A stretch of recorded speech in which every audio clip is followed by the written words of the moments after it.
여러분, 세상을 살다 보면 수많은 위기를 경험하게 될 거예요.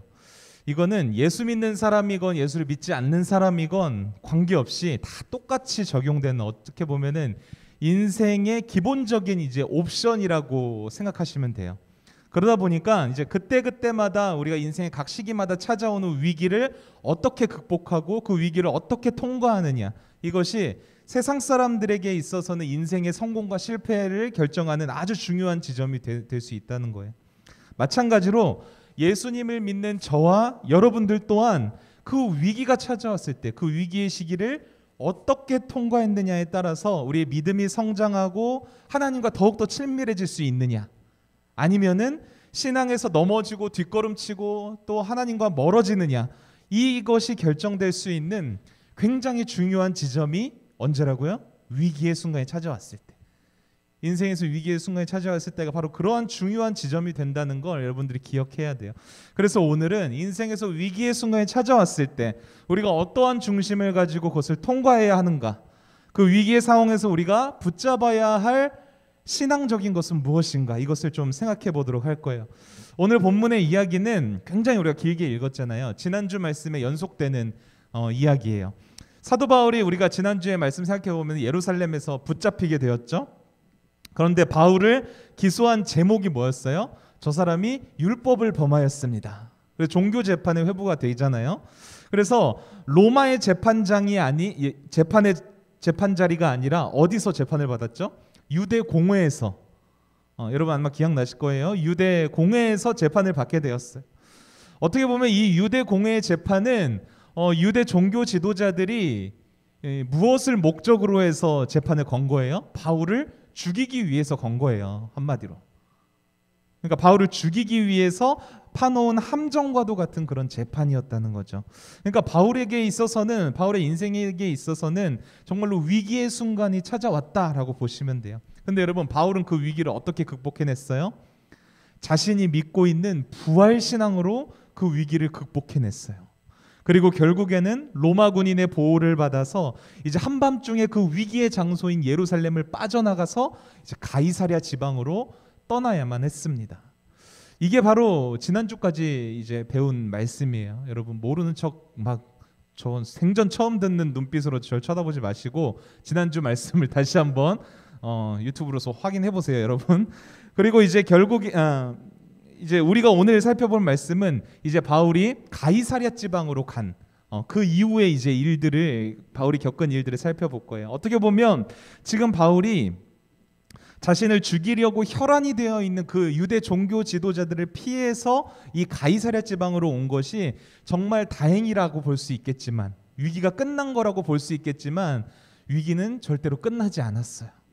또 다른 위기의 상황이 그곳에서 바울을 기다리고 있었어요. 왜냐하면 바울은 아직 죄인의 상태였기 때문이에요. 신분이. 여러분, 우리가 살면서 계속해서 위기가 찾아오잖아요, 그죠? 왜 그렇게 위기가 찾아오는지 아세요? 뭐 하나 이게 겨우 넘었다 싶으면 또 다른 위기가 찾아오고, 또 이렇게 겨우 그거를 극복해냈다 싶으면 또 다른 위기가 찾아오고. 왜 그런 줄 아세요? 어떤 사람은 돈이 없어서다, 우리가 가난해서다, 돈만 있으면 위기는 오지 않을 것이다, 이렇게 생각하면서 돈을 버는 일에만 인생을 다 바쳐요. 혈안이 돼 있어요, 막. 근데 여러분, 정말 그럴까요? 돈이 많으면 인생에서 위기가 찾아오지 않을까요? 아니란 말이에요. 그 무엇도 우리가 인생을 살면서 위기가 찾아오는 것을 막지 못한다는 거예요. 왜 그럴까요? 왜? 우리가 아직 죄인의 상태에 머물러 있기 때문이에요. 바울이 여전히 죄인의 상태에 머물러 있기 때문에 끊임없이 그는 그 죄에 대한 공격을 받을 수밖에 없다는 거예요. 계속해서 그 죄에 대한 꼬리를 물어서 적들은 바울을 죽이려고 하는 거예요. 그때마다 바울은 어떻게 해야 돼요? 그 재판장 앞에 서서 자신을 변호해야만 해요. 우리도 마찬가지라는 거예요. 왜 이렇게 인생에서 위기가 찾아오는가, 힘든 일이 찾아오는가? 우리가 아직 죄인의 상태에 있기 때문이에요. 예수 그리스도를 믿고 구원받아서 이 죄의 문제가 다 해결됐다고 할지라도, 제가 몇 주 전에 설교 말씀에서 얘기했죠. 우리는 이미 구원을 받았지만 아직 죄인의 상태에 있는, 그러니까 이미와 아직의 사이를 살아가고 있기 때문에 여전히 죄의 영향을 받고 있는 거예요. 중요한 것은 우리가 이렇게 죄인의 상태에 머물러 있기 때문에, 그 죄의 영향 안에 있기 때문에 인생에 끊임없이 위기가 찾아오는 거라고요. 이 원인을 여러분들이 정말 잘 알고 계셔야 위기가 찾아왔을 때 어떻게 해야 되는지 답을 내릴 수가 있는 거예요. 답은 뭘까요? 위기가 찾아왔을 때 답. 여러분들, 죄에 대한 답은 딱 하나뿐이에요. 하나. 죄에 대한 답. 위기의 원인, 인생의 위기의 원인이 죄 때문이라 그랬잖아요. 죄에 대한 답은 하나뿐이에요. 예수 그리스도. 이 죄의 문제를 완전하게 해결하신 분은 여러분 예수 그리스도 한 분뿐이라는 것을 여러분들이 기억해야 하는 거예요. 그렇게 치열하게 위기에 맞서서 싸우고 견디고 버티는 와중에서 우리가 붙들어야 하는 게 바로 예수님이라는 거예요. 이게 설교의 결론이에요. 오늘 결론이 너무 일찍 나왔죠, 그죠? 눈이 갑자기 땡그레지는 친구가 있는데 예수를 붙들어야 하는 게 결론이긴 하지만, 그 위기에서 우리가 예수를 그럼 붙드는 게 무엇인지, 예수님을 붙든다는 게 무엇인지 그것을 알아야 하는 거잖아요. 그거를 우리가 오늘 이제 바울의 이야기를 통해서, 가이사랴 지방에서 일어난 바울의 이야기를 통해서 알아볼 거예요. 여러분, 이제 가이사랴로 이제 이송이 되었어요. 죄인이라서 이송이라는 표현을 쓰는 거예요. 이송이 된 바울은 이제 그곳에 있는 또 다른 권력자들을 만나야 했어요. 죄인의 상태에 있기 때문에 죄에 대해서 권력자들에게 또 다른 재판을 받아야 했던 거죠. 바울이 이제 제일 먼저 만난 권력자는 누구냐면 벨릭스라는 총독이에요. 총독. 당시 이스라엘은 어느 나라가 통치하고 있었죠? 로마가 통치하고 있었죠. 그래서 그 로마 제국의 황제를 대신해서 그 이스라엘을 다스리는 사람을 총독이라고 부른 거예요. 그러니까 이 유대인들에게 있어서 절대적인 권력을 가지고 있는 사람이 누구였겠어요? 총독이란 말이에요. 총독. 보통의 경우 아무리 죄인의 상태에 있다고 할지라도 정말 그 죄로부터 깨끗하다는 것을 증명할 수 있다면 여러분, 위기가 아니겠죠. 그런데 한 가지 문제가 생겼어요. 예루살렘에서부터 바울을 죽이려고 유대 지도자들이 변호사 한 명을 고용해서 이 가이사랴 지방으로 보내버린 거예요. 그 변호사의 이름이 누구냐면 더둘로라고 하는 사람인데요. 그러니까 이제 지금 상황을 정리해 보자면, 이제 가이사랴 지방에 온 바울이 그 유대 총독인 벨릭스에게 재판을 받아야 하는 상황이 된 거예요. 그런데 아직도 자기를 죽이려고 하는 그 유대인들이 변호사 더둘로를 보낸 거예요. 마음 먹고 죽이려고 보낸 변호사니까 그 변호사가 얼마나 유능했겠어요. 얼마나 말도 잘하고 경험도 많고 재판에서 승리한 경험이 많은 그 변호사를 보냈겠죠. 아니나 다를까 이 재판이 시작되자마자 더둘로가 막 말빨로 막 기선제압을 하기 시작하는 거예요. 먼저 이 재판에서 판결권을 가지고 있는 사람이 누구예요? 총독이죠. 총독 벨릭스를 엄청나게 막 칭찬을 하는 거예요. 한마디로 막 그의 마음을 막 사로잡는 말을 하면서 이제 그 말로, 칭찬하는 말로 시작해서 이제 본론으로 들어가는데, 바울을 가리키면서 이렇게 말해요. 저 사람은 소요하게 하는 자요, 나사렛 이단의 우두머리다. 여러분, 이 더둘로의 지적은 어떻게 보면은 총독인 벨릭스가 가장 두려워하고 있는 일, 가장 우려하고 있는 일을 정확하게 찝어서 자극하고 있는 말이에요. 여러분, 로마의 황제를 대신해서 이 유다 지역을 다스리고 있는 총독으로서 벨릭스가 제일 신경 쓰는 게 뭐겠어요? 정치하는 사람들이 제일 신경 쓰는 게 뭐예요? 민심이죠. 민심. 그러니까 그 자기가 다스리고 있는, 황제를 대신해서 다스리고 있는 그 지역 민심이 안정이 돼야지 그는 좋은 거예요. 근데 그곳에서 만약에 폭동이 일어나거나 막 소동이 일어났다고 생각해 보세요. 어떻겠어요? 정치적인 입지가 점점 줄어들겠죠. 황제가 막, 야, 너는 일을 어떻게 하길래 네가 다스린 땅은 그 모양인 거야. 이게 그 총독에게 있어서는 가장 우려하는 일이었단 말이에요. 근데 더둘로가 이걸 간파한 거예요. 저 바울은 유대인들을 소동하게 하는 자입니다. 그러니까 이 상황만으로 봤을 때 바울이 점점점 위기로 몰리는 것처럼 보이는 거예요. 그러나 여러분, 바울은 절대로 두려워하거나 쫄지 않았어요. 그 앞에서 당당하게 말합니다. 그런 증거가 있으면 한번 가져와 봐라. 더둘로가 말한 대로, 그 변호사가 말한 대로 바울이 유대인들에게 폭동을 일으킨 주범이며 사람들을 선동한 증거가 있으면 대보라고 당당하게 요구를 하는 거예요. 증거가 있을까요? 증거가 있을 턱이 없죠. 아무 말도 하지 못하는 그들을 바라보면서 바울은 더욱더 확신에 찬 목소리로 선포합니다. 자신은 나는 율법과 선지자의 가르침을 따르는 유대인의 자손이라고 당당하게 신분을 밝힙니다. 그와 동시에 내가 한 일이라고는 부활의 하나님께 소망을 품고 있고 그것을 사람들 앞에서 당당하게 선포한 일일 뿐입니다. 이렇게 말한 거예요. 그러니까 그 이야기를 듣고 있던 총독인 벨릭스도 당연히 예전에 있었던 일을 다 보고 받았겠죠. 그죠? 예루살렘에 있었던 사건에 대해서 자세히 알고 있었어요, 이미. 그리고 이제 결론을 내립니다. 어떤 결론이었을까요? 당연히 이 바울에게는 죄가 없다는 것을 알고 있어요. 증거도 없어요. 벌을 내리려면은 그 증거를 갖다 대서 형을 부여해야 되는데 아무런 죄가 없는 거예요. 아무리 봐도 이 사람은. 그래서 이 재판을 연기하겠다고 한 거예요. 그리고 그동안에는 바울을 이제 구금시켜 놓되 사람들이 자유롭게 왔다 갔다 할 수 있도록 자유를 주는 선에서 군인들에 의해서 구금된 상태로 지내야만 했어요. 여러분, 벨릭스가 왜 이런 결정을 내렸을까요? 벨릭스의 이 결정은 순수한 결정이 아니었어요. 뭔가 되게 구린내 나는 속셈이 있었다라는 거예요. 바울의 이야기를 자세히 듣다 보니까 저 사람은 왠지 뭔가 있는 것 같아. 저렇게 당당한 데에는 뭔가 든든한 뒷배경이 있겠구나. 그래서 바울과 조금 더 계속해서 대화하면서 그와 친해지면서 그를 보호하는 대신에 뭔가 내가 더 얻을 수 있는 게 있지 않을까? 이렇게 생각을 한 거예요. 성경에도 보면 돈을 더 받을 수 있지 않을까 하여 그와 대화하였더라. 이렇게 기록하고 있어요. 그러니까 이런 꿍꿍이가 있었던 거예요. 그런데 그 이후에 바울과 계속해서 만나서 대화해보니까 어떻습니까? 아니 무슨 이 사람은 입만 열었다 하면은 예수로 시작해서 예수로 끝나는 거예요. 처음엔 그래, 야 네가 뭐 예수 얘기해봤자 뭐 거기서 거기겠지 하고 벨릭스도 그 예수님에 대해서 이야기하는 가르침을 다 들었어요. 그런데 듣고 또 듣다 보니까 벨릭스의 마음에 점점 막 변화가 일어나기 시작하는 거예요. 결정적으로 바울이 의와 절제와 앞으로 반드시 찾아오게 될 심판에 대해서 말하자 벨릭스의 마음에 덜컥 두려운 마음이 들기 시작했어요. 그러니까 벨릭스는 자신에게 스스로에게 의가 없다는 것을 안 거예요. 깨달은 거예요.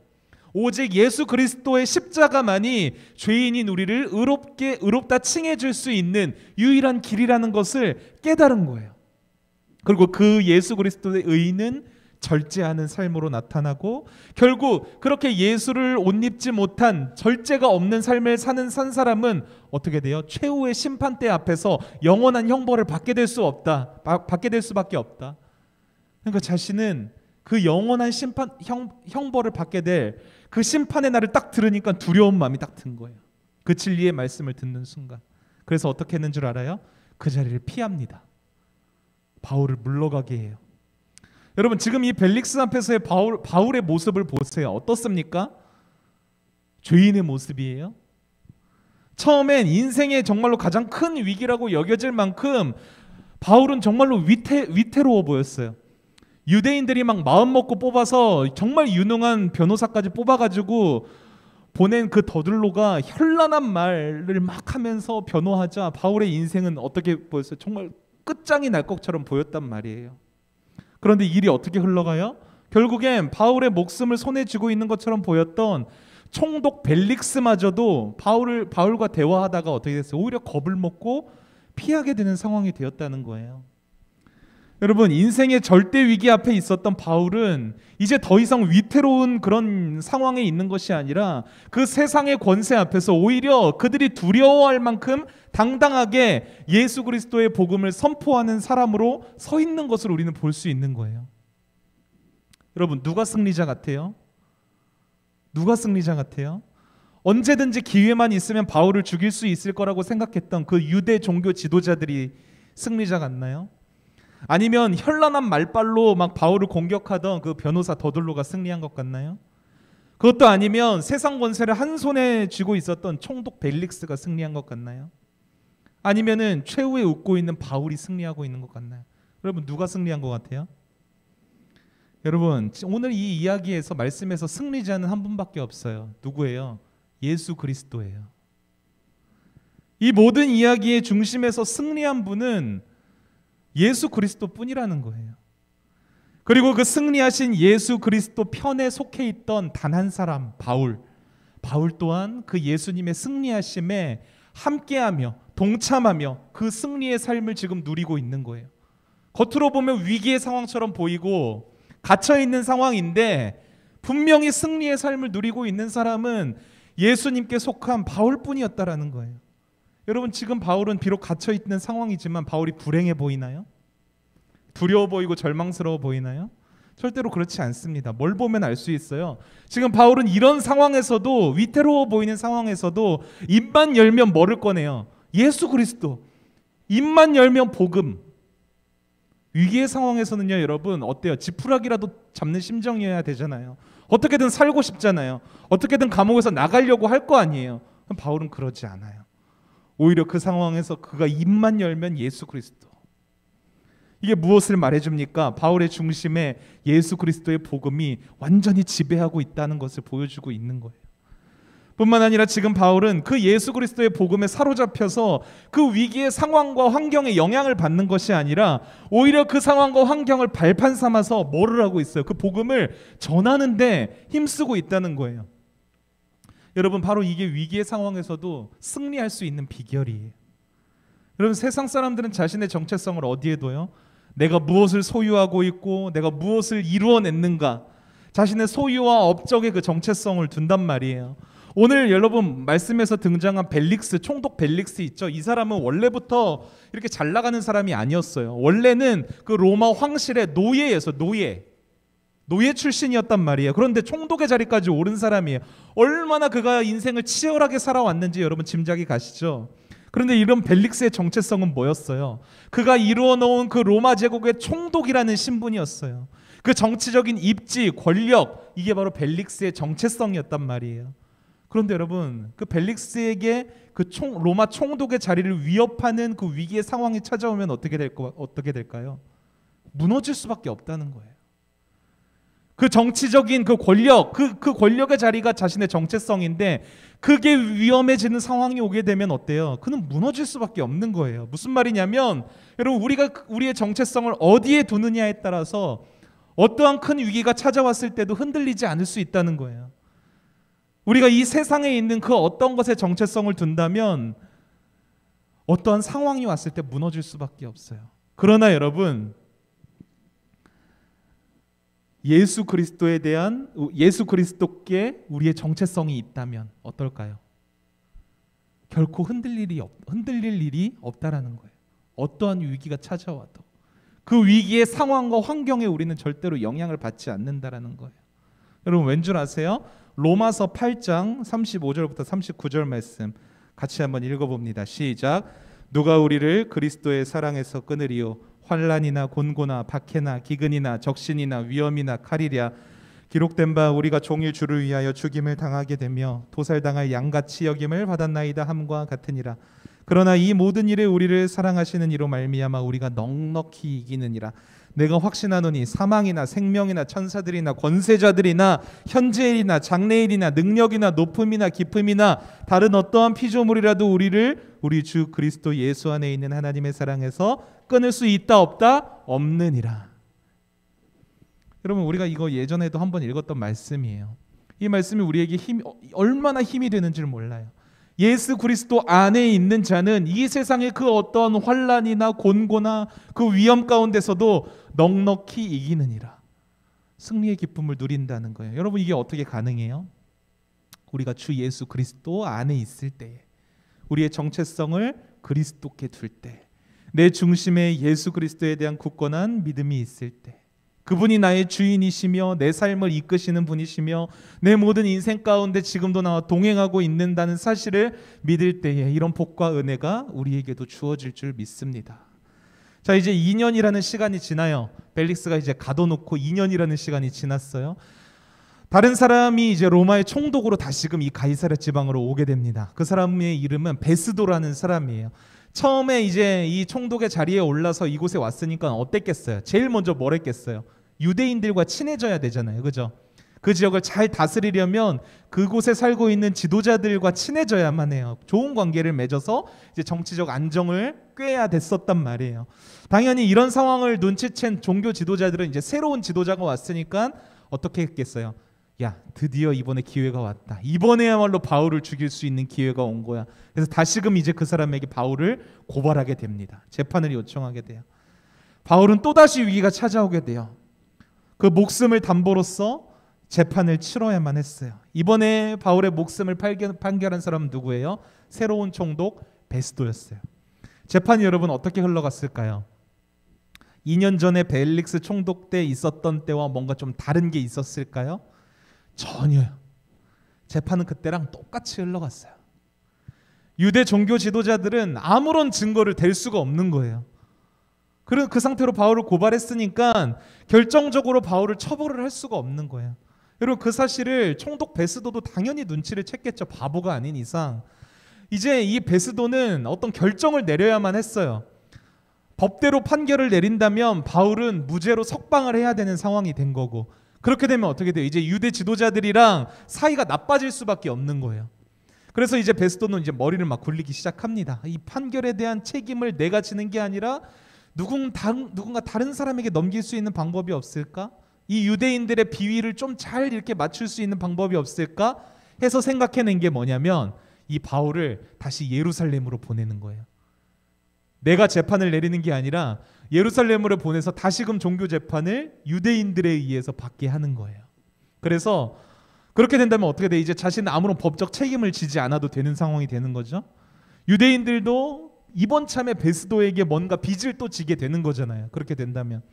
그래서 베스도는 이제 슬며시 바울에게 물어봐요. 야, 너 그냥 예루살렘에서 한 번 더 재판받지 않을래? 물어보는 거예요. 되게 치졸하죠, 그죠? 바울이 여러분 뭐라고 대답했을까요? 당연히 거절했겠죠.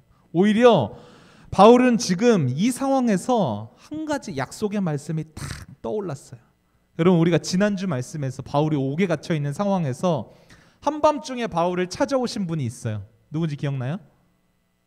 한밤중에 바울을 찾아오셨어요. 누가 찾아왔어요? 예수님이 찾아왔잖아요. 예수님이 찾아오셨어요. 그래서 예수님이 뭐라고 약속의 말씀을 주셨죠? 사도행전 23장 11절 말씀, 우리 지난주 읽었던 말씀에 같이 읽어봅시다. 시작. 그날 밤에 주께서 바울 곁에 서서 이르시되 담대하라, 내가 예루살렘에서 나의 일을 증언한 것 같이 로마에서도 증언하여야 하리라 하시니라. 여러분 어떤 약속의 말씀을 주셨어요? 야, 너가 바울아 걱정하지 마, 담대해. 네가 예루살렘에서 나의 복음을 증언한 것처럼 너는 앞으로 로마에서도 나의 복음을 증언하게 될 거야. 이 약속의 말씀이 딱 떠오른 거예요. 그래서 베스도에게 당당하게 말합니다. 저는 지금까지 성실하게 당신들의 재판을 신문받았습니다. 그러나 어떠한 증거도 발견하지 못했지 않습니까? 이젠 더 이상 나는 당신들에게 신문받지 않겠습니다. 저는 제가 시민으로 있는 로마 황제에게 직접 신문을 받겠습니다. 이 로마 황제가 성경에 오늘 우리가 읽었던 가이사예요. 가이사. 여러분 당시에 전 세계에서 가장 강력한 힘을 가지고 있었던 국가는 로마 제국이에요. 이 로마 제국의 시민권을 가지고 있는 사람에게는 굉장히 특별한 권리가 있었어요. 그게 뭐냐면 어떠한 잘못을 그 사람이 했을 때라도 그 사람의 이제 생사 여탈권이라고 하거든요. 그러니까 그 사람을 처형할 수 있는 권한은 아무리 높은 관직에 있는 사람이라고 총독이라고 할지라도 그 사람의 생사 여탈권을 이제 좌우하지 못했어요. 오직 로마 황제에게만 이제 로마 시민권을 가진 사람을 처벌할 수 있는 권한이 있었던 거예요.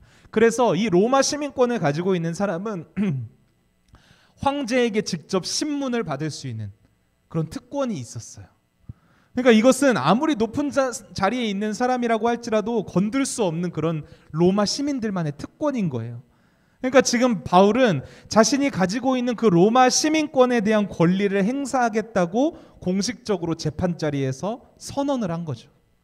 그리고 바로 이 순간 지금 바울의 목숨을 손에 쥐고 있다고 생각했던 유대 종교 지도자들과 총독 베스도는 한순간에 그들의 권위가 땅에 떨어지는 것을 경험하게 돼요. 이제 로마 황제 외에는 그 누구도 이 바울에게 위협을 가할 수 없는 그런 상태가 돼버린 거예요. 여러분, 겉으로 봤을 땐 바울이 이제 로마의 최고 권력자의 손에, 황제의 손에 이제 목숨이 달려있는 상황이 되어버렸어요. 근데 정말 그럴까요? 여러분, 로마 황제라고 할지라도 바울의 생명을 마음대로 할 수 있을까요? 전혀 그렇지 않습니다. 바울의 중심에, 그 바울의 정체성이 예수 그리스도께 있는 한 바울의 생명은 누구에게 달려 있어요? 오직 전능하신 하나님 아버지께 달려 있다라는 거예요. 로마의 총독이라고 할지라도, 아니 로마의 황제라고 할지라도 만왕의 왕 되신 예수 그리스도 안에 있는 자의 생명은 그 누구도 건들지 못한다는 거예요. 여러분, 지금 바울의 중심에 뭐가 있었어요? 옥에 갇힌 채 바울에게 찾아오신 그 예수님이 하신 약속의 말씀이 그의 중심에 있었다는 거예요. 야, 괜찮아, 걱정하지 마. 너가 예루살렘에서 전한 그 복음 로마에서도 전하게 될 거야. 그러니까 그 약속의 말씀이 중심에 있는 바울이 어떤 마음을 가졌겠어요? 그래, 난 지금 비록 이 위기의 상황 가운데 있지만 로마에서 복음을 전할 때까지, 이 약속의 말씀이 이루어질 때까지 나는 그 누구도 건들 수 없어. 이 믿음이 있었다라는 거예요. 여러분, 주님이 주신 약속의 말씀을 붙드는 자는요, 그 어떠한 위기의 상황에서도 흔들리지 않을 수 있다는 거죠. 아니, 오히려 그 위기의 상황에서도 그 약속의 말씀이 이루어지는 놀라운 경험을 하게 된다라는 거예요. 저는 여러분들에게 이런 믿음이 좀 있었으면 좋겠어요. 여러분, 매일매일 읽는 말씀, 매주 듣는 설교, 여러분 이렇게 듣는 설교가 별거 아닌 것 같죠? 결코 그렇지 않아요. 여러분, 그 말씀을 통해서 하나님은 일하시는 거예요. 여러분들이 말씀에 집중해야 하는 이유가 바로 여기 있는, 말씀 시간에 여러분 딴 생각하고 딴짓하면요, 말씀의 능력이 여러분들의 삶 가운데 일어나질 않아요. 교회 왜 나와요 그러면? 그렇죠? 예배 왜 드려요? 세상 사람들과 다를 바 없는 거예요. 여러분, 하나님은 그 말씀을 통해서 일하시는 거예요.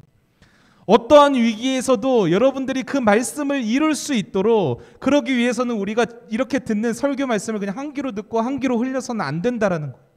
지금 듣는 이 말씀이 내 삶 속에서 언젠간 반드시 이루어질 말씀으로 우리가 굳게 붙들고 묵상하고 또 묵상하고 하나님이 어떻게 일하실지를 기대하면서 이 말씀을 우리가 마음속에 담아놔야 한다라는 거예요. 여러분, 약속의 말씀이라는 것은요, 그냥 이렇게 제가 말한 대로 공중에 흩어 부러지는 그런, 없어지는 그런 말씀이 아니에요. 한 귀로 듣고 한 귀로 흘리는 그런 말씀이 약속의 말씀이 아니에요. 하나님이 말씀하시고 선포하신 그 말씀이 내 삶 가운데 반드시 이루어질 말씀으로 여기고 믿는 거, 그게 바로 약속의 말씀인 거예요. 그래서 늘 기억하려고 애쓰고 늘 그 말씀을 붙잡고 그 말씀대로 살려고 발버둥 치는 것, 그게 약속의 말씀을 믿는 자의 자세인 거예요. 이게 우리에게 약속의 말씀이 되는 거고, 이 약속의 말씀을 통해 하나님이 일을 하신다라는 거예요. 그래서 우리는 지금도 이렇게 재미없는 설교 말씀을 여러분 앉아서 듣고 있는 이유가 바로 그거예요. 재미없어도 이 말씀 안에 생명이 있기 때문이에요. 지루해도 이 말씀 안에 주님의 능력이 있기 때문에 여러분들이 들어야 한다는 거예요. 여러분, 삶 속에서 주시는 이 약속의 말씀을 붙들고 여러분들이 좀 살았으면 좋겠어요. 일주일에 한 번, 그것도 30분 조금 넘는 설교지만 이 말씀을 여러분들이 붙들고 삶 속에서 기억하며 발버둥 치면서 이 말씀대로 살려고 할 때 하나님이 여러분들 삶 가운데 일하신다니까요. 어떠한 위기의 상황 가운데서 그 상황과 환경에 영향을 받지 않고 하나님은 그 말씀 그대로 이루어 주실 거예요. 여러분들이 이 믿음을 좀 가지며 살았으면 좋겠어요. 여러분, 이제 바울은 그 누구도 손대지 못하는 상태가 됐어요. 이제 로마로 호송되는 일만 남았죠. 근데 이 베스도에게는 마침 이스라엘을 다스리고 있는 유대의 왕인 아그리빠 왕이 찾아오게 되었어요. 그러니까 이 아그리빠 왕은 유대인이지만 로마 황제의 신임을 받아서 유대의 왕이 된 사람이에요. 당연히 로마 총독이랑 굉장히 친했겠죠. 그래서 이 베스도는 이 아그리빠 왕에게 바울에 대한 이야기를 한 거예요. 그래서 바울과 대면시켜 줬어요. 그 자리에서 여러분, 바울은 무슨 얘기를 했을까요? 유대인의 왕 앞이니까 당연히 바울은 자신이 유대인으로서 받은 유산이 무엇인지, 자신의 출신이 무엇인지, 어떤 환경에서 자란지를 쭉 이야기를 했겠죠. 여러분, 유대인으로서 바울은 어떤 삶을 살았어요? 예수를 잘 믿는 사람이었나요? 아니죠. 오히려 그리스도인을 핍박하고 잡아들이고 심지어 죽이는 데 앞장섰던 자였어요. 그러나 다메섹 도상에서 부활하신 예수님을 만나게 돼요. 그리고 회심하게 됩니다.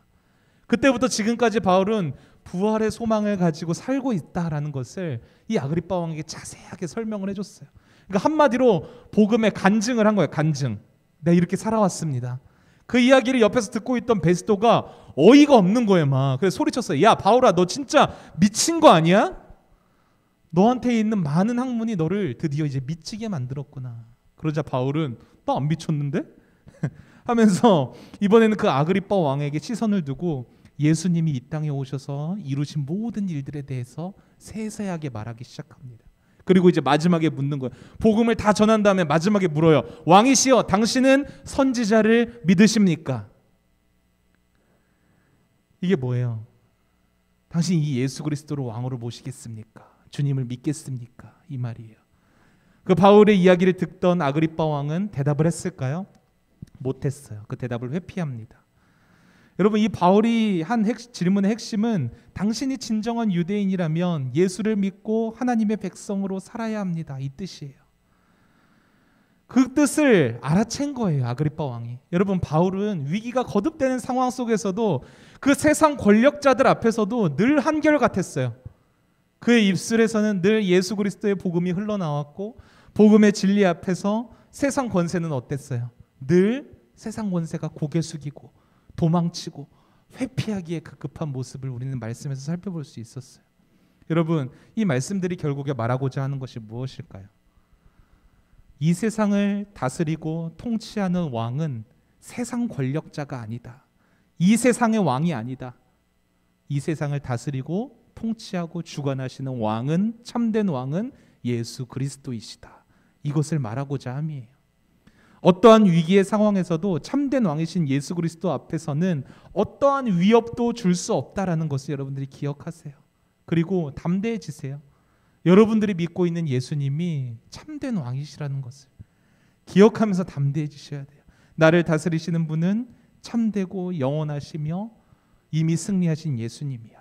그분이 나를 다스리는 한은 그 어떠한 위기도 나를 어쩌지 못해. 여러분, 이 중심을 가지고, 이 믿음을 가지고 승리하는 삶을 살아가는 우리 기천마 지체들 되기를 주님의 이름으로 축원드립니다.